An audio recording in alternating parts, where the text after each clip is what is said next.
నమస్తే ఆంధ్రప్రభకి స్వాగతం. నేను ప్రియా కౌశిక్.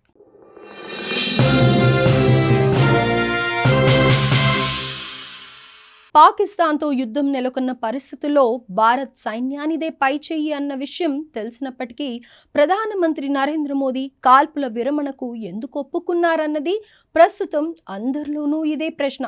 కారణాలు ఫలానా అని తెలిసినా వాటిని ఆమోదించలేకపోతున్నారు మనలో చాలామంది. భారత్ పాకిస్తాన్ మధ్య జరిగిన కాల్పుల విరమణ ఒప్పందంతో ఆనాటి ఇందిరాగాంధీ నాయకత్వం, ఈనాటి ప్రధాని మోదీ నాయకత్వంపై దేశవ్యాప్తంగా చర్చ జోరుగా సాగింది. అప్పటి భారత ప్రధాని ఇందిరాగాంధీ హయాంలో పాకిస్తాన్ రెండు ముక్కలు అయింది. 1971లో పాకిస్తాన్పై జరిగిన యుద్ధంలో భారత్ సైన్యం విరోచితంగా పోరాడింది. ఆ సమయంలోనే పాక్లోని తూర్పు భాగం విడిపోయి బంగ్లాదేశ్గా ఏర్పడింది. అయితే ఆ యుద్ధం భారత చరిత్రలో ఓ మైలురాయిగా నిలిచిపోయిందని చెప్పొచ్చు. దీనికి కారణం ఇందిరాగాంధీకి అమెరికాకు ధీటుగా ఉండే సోవియట్ యూనియన్ సపోర్ట్ ఇచ్చింది. సోవియట్ పూర్తి సహకారాన్ని అందించడంతోనే పాక్పై ఇందిరాగాంధీ యుద్ధాన్ని ప్రకటించారు. ఆ వార్తో భారత్ శక్తి సామర్థ్యాలు యావత్ ప్రపంచానికి తెలిసొచ్చాయి. కానీ వార్ తర్వాత కాశ్మీర్ సమస్యకు మాత్రం శాశ్వత పరిష్కారం లభించలేదు. పాక్ నుంచి ఎలాంటి హామీలను పొందకుండానే 93,000 మంది యుద్ధ ఖైదీలను భారత్ విడుదల చేసింది.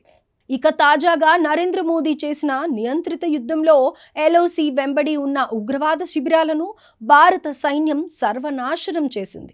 అయితే ఇది పూర్తి స్థాయి వార్గా మారలేదు. మొదటిలో భారత్ దూకుడుగా వ్యవహరించినప్పటికీ కొద్ది రోజుల్లోనే కాల్పుల విరమణకు అంగీకరించింది.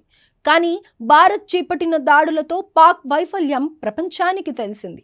అంతేకాదు కీలక వైమానిక స్థావరాలతో పాటు సైనిక శక్తిని చాలా వరకు కోల్పోయింది పాకిస్తాన్.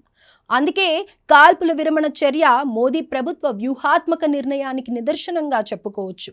ఉగ్రవాద నిర్మూలన, సైబర్ అటాక్స్ వంటి పలు అంశాలపై భారత్ తన వైఖరిని తేల్చి చెప్పింది. అంతేకాదు అణ్వాస్త్ర దేశమైనా సరే నామరూపాలు లేకుండా నాశనం చేయగల శక్తి ఉందని పాక్ సహా ప్రపంచానికి తెలిసేలా చేసింది. ప్రస్తుతం యావత్ ప్రపంచంలోనే భారత్ 4వ అతిపెద్ద ఆర్థిక వ్యవస్థగా ఉంది. మరో 2 ఏళ్లలో 3వ స్థానంలోకి రావాలని ప్రయత్నిస్తోంది. ఇటువంటి సమయంలో దక్షిణాసియాలో శాంతిని కొనసాగించడం అనేది భారత్కు చాలా అవసరం. ఇందిరాగాంధీ హయాంలో ఉన్నప్పుడు భారత్ పాకిస్తాన్ మధ్య జరిగింది సాంప్రదాయ యుద్ధ తంత్రం. ఇది కూడా పూర్తి స్థాయి యుద్ధం. ఆ వార్ను సైన్యం చేసింది. కానీ 2025 సామాజిక ఆర్థిక పరిస్థితులు వేరు. మోదీ నేతృత్వంలో ఇప్పుడు ఆధునిక సాంకేతిక పరిజ్ఞానం, టెక్నాలజీతో వార్ జరిగింది.